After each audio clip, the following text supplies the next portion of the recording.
At my daughter's 17th birthday, my sister smashed her iPhone, then called the cops on her. Both my parents fully sided with my sister, even signed a false police report. Didn't yell. I did this. 3 months later, my parents were panicking and my sister sorting garbage. I got the call just after sunset. Unknown number. I nearly let it go to voicemail. I don't pick up for spam surveys or accidental Amazon charges. But something in my gut said answer it. Mom. Who is my daughter Allie? Quiet, off.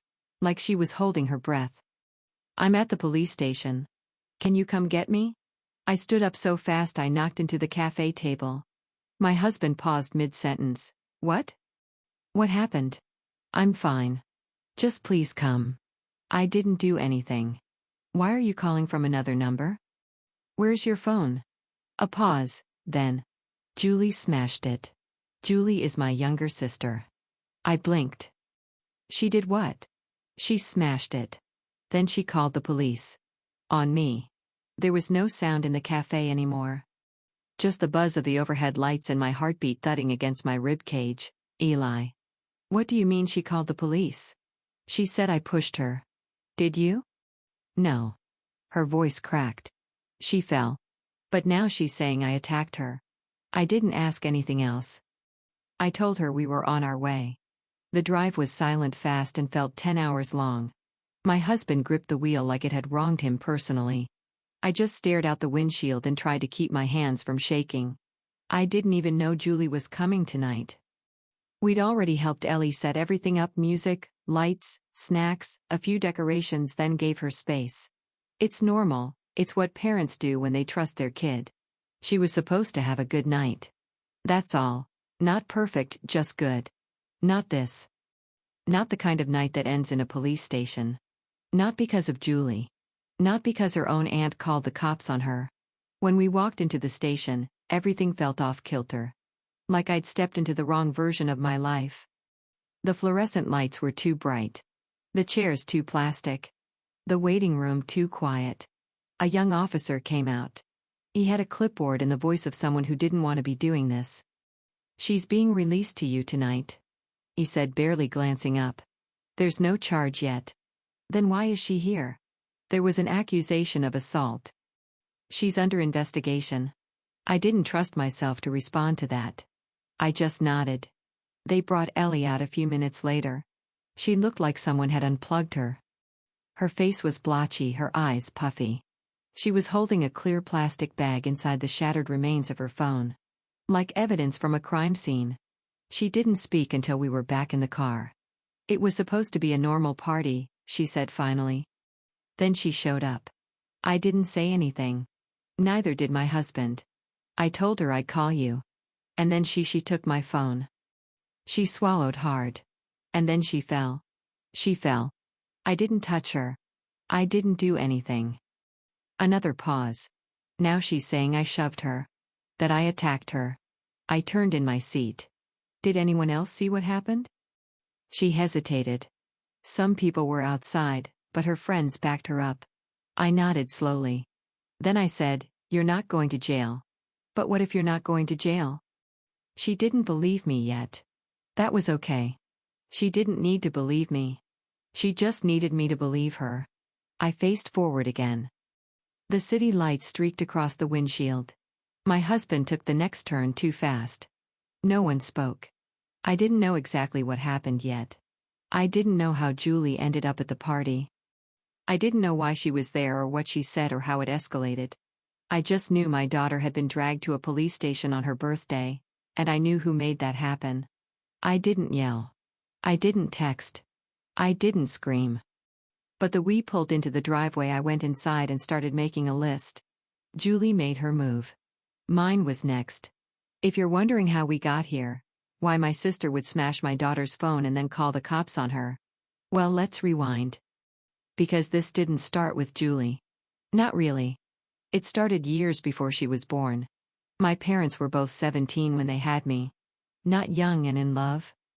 17, just careless and stuck. They didn't want a child. They definitely didn't want each other. And while no one ever said I ruined their lives, I got the message loud and clear. The looks, The size, the way they talked about what they could have done if things had been different. My mom partied a lot. My dad disappeared for stretches, then reappeared with new cologne and fresh arguments. They broke up and got back together more times than I can count. I spent most of my early life at my grandparents' house, quietly pretending that was normal. And then when I was 22, just when I thought they were done for good, they got back together. Not just together. In love. Like holding hands at the grocery store, whispering to each other, planning weekend getaways, kind of in love. I didn't know what to do with that information. I honestly thought maybe one of them had joined a cult and dragged the other in. But no. They were serious. For real. They got married when my mom was 38. I sat at the front table wondering if I was supposed to feel happy or just confused. Then came the baby plans. Apparently, their new beginning wasn't complete without a chance at parenting. One where they actually wanted the child this time. Took a while. Fertility treatments. Doctor visits, yoga. Herbal nonsense that made the whole kitchen smell like wet leaves. And then it happened. My mom got pregnant at 39. And she was over the moon. She posted the ultrasound photo with the caption "Miracle Loading" and started saying things like, "It feels like I'm going to be a mom for the time, right? Sure, time." Got it. Julie was born healthy, and from the moment she opened her mouth, it was clear. This child would want for nothing. Monogrammed blickets. Monthly milestone photos. Organic everything. My mom became the kind of mother I used to see in parenting magazines and assume were fictional. I tried not to take it personally. They had more money now. More stability. More Pinterest boards. Maybe they were finally doing things the way they'd always wanted. So it stung. Watching your baby sister get the life you never had from the same people, just older and more enthusiastic. Then when Julie turned 1, I found out I was pregnant with Ellie. I was in a stable relationship. We had a plan. I told my mom over dinner, nervous but hopeful. I thought maybe this could be something we share. She looked at me, blinked, and said, "You're going to make me a grandmother before I'm 40? No congratulations. No hug. Just that." She backtracked later, said it was a joke. Said she was thrilled. But she didn't show it. She didn't help with anything. Didn't ask about names. Didn't show up to my baby shower. She didn't even visit the hospital when Ellie was born. She texted a thumbs up emoji and said, "Call me when things settle." That was 17 years ago. Julie, in case it isn't clear, did not grow up well adjusted. I'm trying to be generous here, but she's a brat. She throws tantrums when she doesn't get her way. She's cruel in that quiet performative way where you can't quite call it bullying, but it still leaves marks. She once told Ellie, "It's fine that you're basic. Not everyone has to be interesting." At school, she's known for drama, gossip, disrespecting teachers. One of those kids who thinks being blunt is a personality trait. My parents? They enable all of it. Julie wants something? He gets it. Julie lashes out. She's just sensitive. Julie trashes someone online? You're taking it too seriously. Meanwhile, my daughter Ellie grew up watching all of this. Ellie, who is kind and thoughtful and mature beyond her years. Ellie, who planned her own birthday party, down to the allergen labels and the playlist order. Ellie, who specifically said, "Please don't invite Julie." I respected that, and I meant to enforce it. But somehow Julie showed up anyway. Now here we are. We didn't talk much on the drive home. Ellie sat curled up in the passenger seat, arms crossed, staring out the window like the outside world had personally offended her. I kept one hand on the wheel and the other clenched in my lap, willing myself not to cry or punch the dashboard. Neither would help. I've never picked up my daughter from a police station before, and I didn't expect the time to involve her aunt calling the cops on her. Her 18-year-old aunt. On her birthday. When we got home, I made her tea she didn't want and told her to breathe. Then I said, "Okay, start from the top. Slowly this time." Ellie nodded. Her face was blotchy and pale, mascara still smudged under her eyes. She looked like a kid who'd just been mugged and blamed for the crime. She came with 2 of her friends, she said. I told them they weren't invited and they should leave. But they wouldn't. They acted like I was the rude one. I raised an eyebrow. Julie brought back up? Ellie gave a half shrug. Why and Brianna? They're in her class. Everyone at school knows they're not nice. That was the polite version, apparently. They brought alcohol, she continued, and loud music, and kept saying the party was lame and they were going to fix it. Julie was handing out drinks like she owned the place. I tried not to let my blood pressure rise audibly. And you told them to stop? Yeah. I said they needed to leave. Then I said I was going to call Dad. And that's when she smashed your phone. Ellie nodded. She grabbed it out of my hand and slammed it on the patio. Then said, "Oops, you really should be more careful with your cheap phone." My jaw locked. And then I asked, though I already knew what was coming. She turned around and slipped, going down the steps totally on her own, and then started screaming that I pushed her. Ellie's voice cracked. And her friends backed her up. They were like, "Yeah, we saw it." Like they rehearsed it or something. I took a deep breath. Then another. And then I remembered. "Wait," I said. "The camera, what?" "The security camera. The one facing the back garden. We put it up after the neighborhood kids kept jumping the fence to take TikToks in the hydrangeas." Eli blinked. "You think it caught it?" "I hope to God it did." We went to my husband's office and pulled up the footage. The interface was clunky, but I fast-forwarded through the motion-triggered clips until I found the right one. Early evening, the tail end of golden hour. And there they were, Julie in all her overdressed glory, flanked by Maya and Brianna, each holding something that was definitely not sparkling water. The three of them strolled into the garden like they were filming a teen soap opera. Ellie opened the door and stepped out, tense but calm. She spoke. They shrugged. Julie rolled her eyes. Then came the music. One of them pulled a speaker out of her bag like she was the entertainment. Another handed a drink to a confused guest. And then, there it was. Ellie reaching for her phone. Julie snatching it. A clear two-handed overhead slam onto the bricks. The sound wasn't captured. Our camera didn't record audio, but it didn't have to. You could see the phone bounce. And then Julie wobbling toward the patio steps, slipping on nothing but her own ego, arms flailing as she tumbled like a one-woman stunt show. She landed, clutched her elbow and started shouting. Maya and Brianna rushed over dramatically. "And Ellie?" She stood frozen, hands up like someone being held at gunpoint. I turned to Eli. "That's it. That's everything." She looked like she might cry again. "But will it matter?" "It will," I said, standing up. "We're not done." I grabbed my phone and opened Facebook out of reflex. That's when I saw it. A new post from my mother. No photos. Just text. "Please pray for my sweet Julie. She was assaulted tonight by someone we trusted and is now in the hospital being monitored for a possible fracture. We're heartbroken and shaken. Our family needs time to heal." My blood went cold. The comments were pouring in. "Oh my God. Poor Julie. I can't believe what happened. Sending love. Julie is such a light." I read them out loud to Ellie until she whispered, "Stop." So I did. And then I did something I hadn't done in once. I called my mother. She picked up immediately. "Well, I assume you saw the post." "I did," I said. "And I also saw the footage. Julie wasn't pushed. She slipped. And she smashed Ellie's phone before that." Pause. "Then, you're seriously going to take her side? After what your sister's been through?" I blinked. My sister who crashed my daughter's birthday and brought booze to a party full of minors? My sister who faked an assault? "She's in the hospital," my mother hissed. "She's traumatized. And now you're adding insult to injury." I held the phone away from my face and took a breath. Then I said, "I'm sending you the video." "No, don't." "Too late. Already sent." I hung up. 5 minutes later my phone rang again. I answered.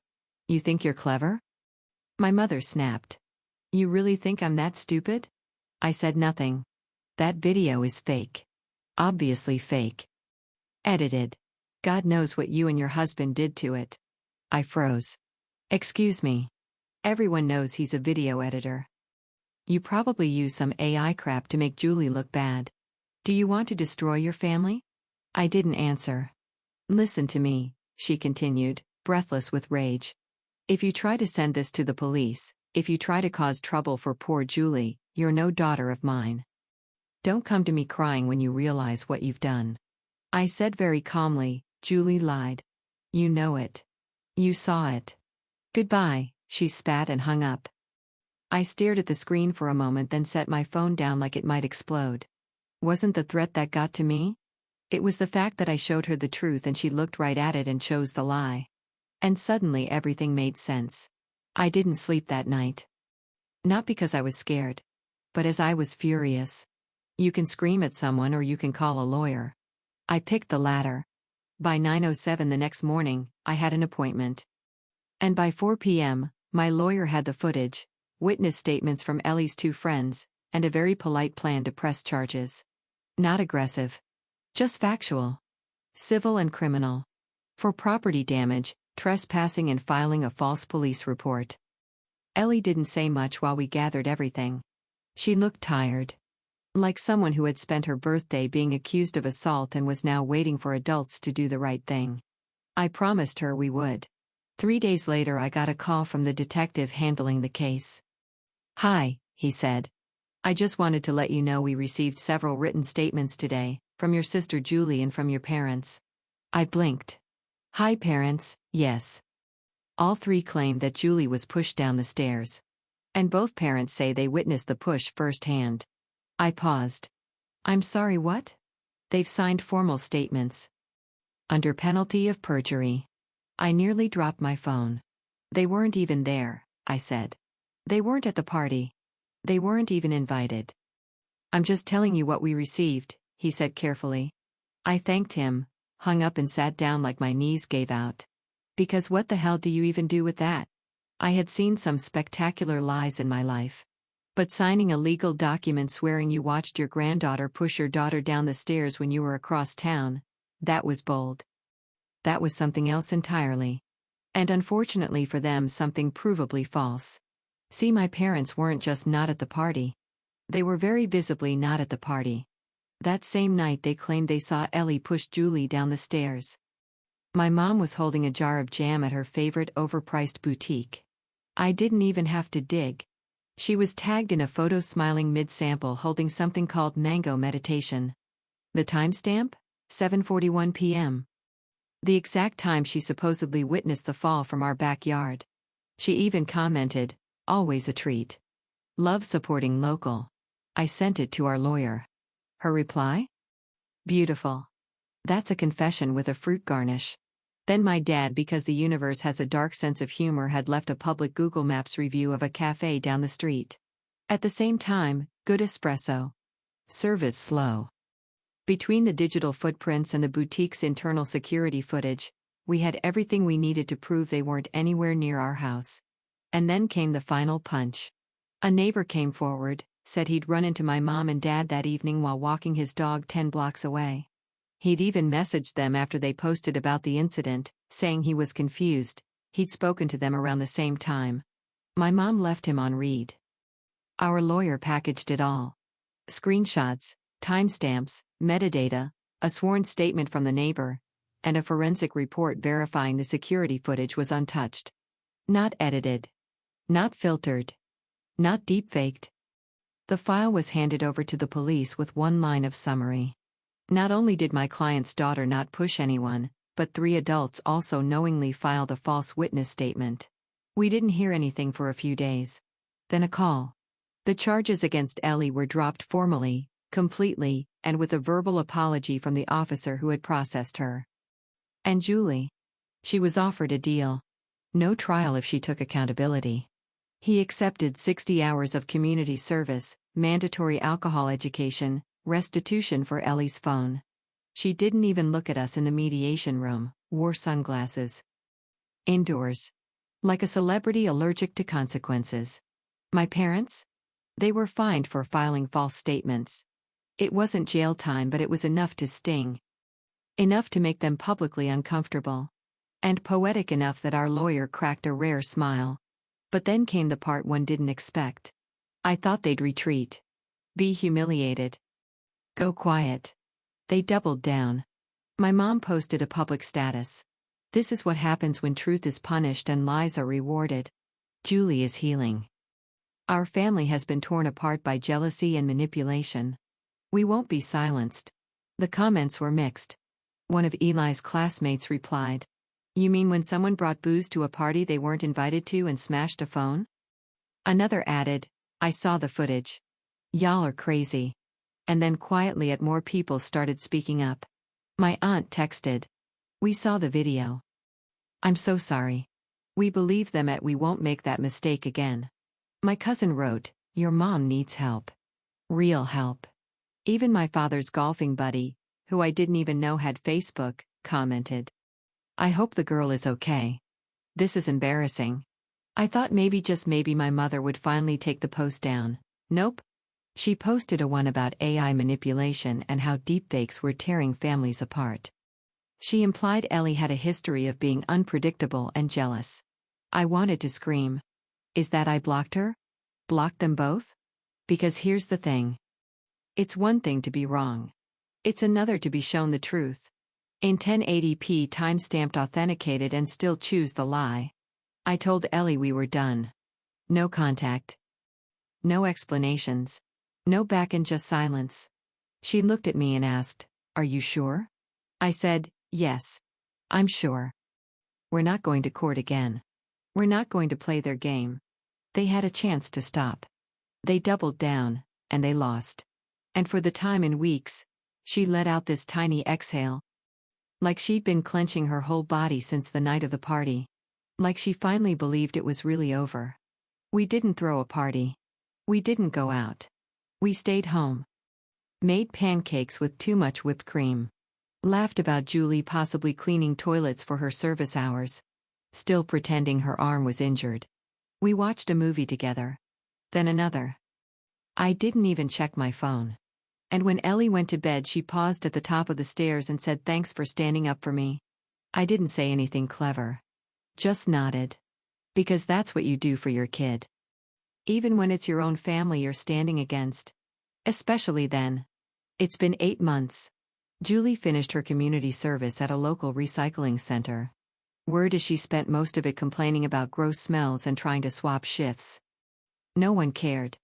My parents still haven't spoken to me, but my aunt forwarded a message they sent the family group chat, something about forgiveness and fake news. They're the victims now again. We didn't respond.